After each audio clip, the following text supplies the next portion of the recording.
Guardians of the Galaxy Volume 3 is an excellent film that delivers emotion, adventure, and humor, and serves as a testament to the power of character-driven storytelling. Not only is it a fitting conclusion to the series, it's also a bittersweet reminder of Marvel's former glory. With a surprisingly deep exploration of themes like central planning, eugenics, and animal rights embedded inside a genuinely moving story about a family struggling to take care of each other, Guardians is far better than anything the MCU has produced in years.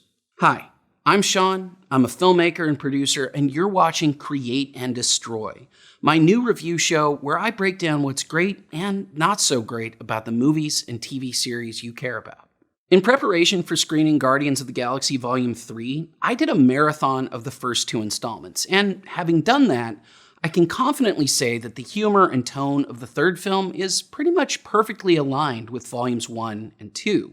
The story picks up a plotline from the second film with the Sovereign, still upset at Rocket for insulting them, sending a childish version of Adam Warlock to kill the Guardians, who are now living in nowhere with a crew of Ravagers. For what it's worth, if you're a fan of the comics, you're probably not going to like the Adam Warlock in this movie. But personally, with the Infinity Saga already over, I don't think it matters that much anyway, and I think the idea is that he'll grow as a character later on. Anyway, in the ensuing battle, Rocket gets severely injured, and when they try to use their medical tech on him, something in his engineered body stops the system from working.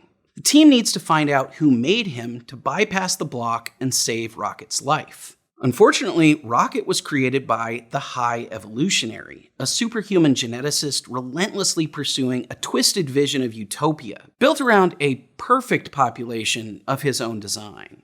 This actually gets us pretty deep into the evils of central planning, eugenics, and the destruction that inevitably comes from rejecting individual rights.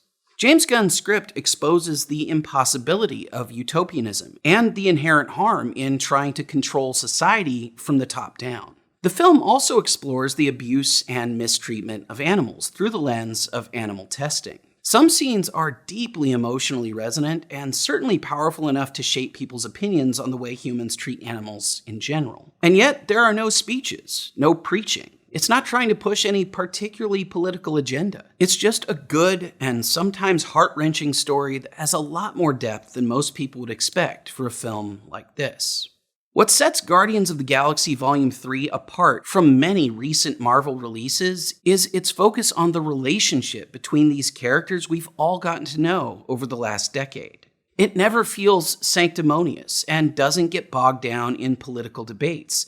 It just allows its themes to resonate on a deeper level by telling a good story, making it the only actually good Marvel Studios film since Avengers Endgame. But with writer-director James Gunn moving on to build his own cinematic universe at Warner Bros., Guardians of the Galaxy Volume 3 may very well mark the end of an era for Marvel as a creative force. And it really felt that way to me as I was leaving the theater. It just seemed like the last decent thing made by what used to be an absolute juggernaut of a company. It definitely made me feel a little better thinking about the potential for DC, and I'm honestly more excited for Gunn's upcoming film Superman Legacy than I have been in a while.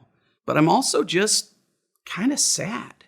Marvel made some of the best films of the last 20 years, and the complexity and consistent quality of its shared universe is literally unprecedented in film history. I'm not sure we'll ever see something like it again, but if you were a fan of Marvel until recently, wondering whether or not this one's worth seeing, it is. Guardians of the Galaxy Volume 3 is a wonderful denouement for everything that's come before, and I think that's enough.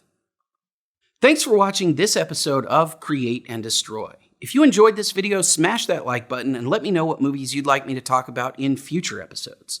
If you don't want to miss out, be sure to subscribe and turn your notifications on. I'll see you next time.